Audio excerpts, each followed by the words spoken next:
Ndewonu ụmụnne m n'ime asụsụ Igbo amaka nke ụbọchị nke taa. O nwere obere ihe nji maka wee bịa. Ya bụ ihe wee bụrụ ọtụtụ ezinụlọ na-atajiri ndị ọzọ anya. Ịma na anyị bịa, o nwere ndị ya bụ ụmụnne ha gaa obodo oyibo nata mewe ọfụma na-eme ọfụma.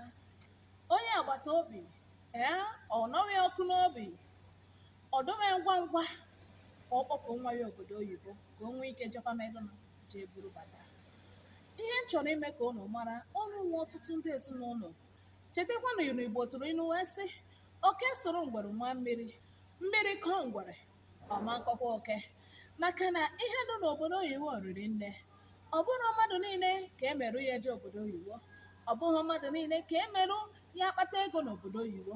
O nwere ndị nọ na be anyị nweta ego, nwee ndị nọ n'obodo oyibo nweta ego. Akara aka anyị na-ene anya dị n'ụdị n'ụdị. Na ọ gara Okeke abụrụ na ọ ya agara Okorie. Biko atajisinarụ mmadụ anya.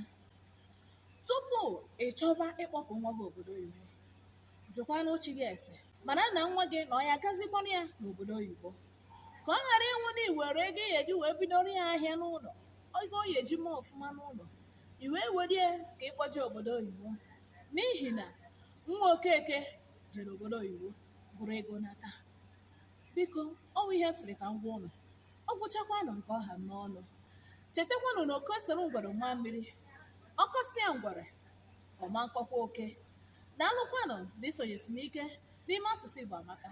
Ka m pụtakwa.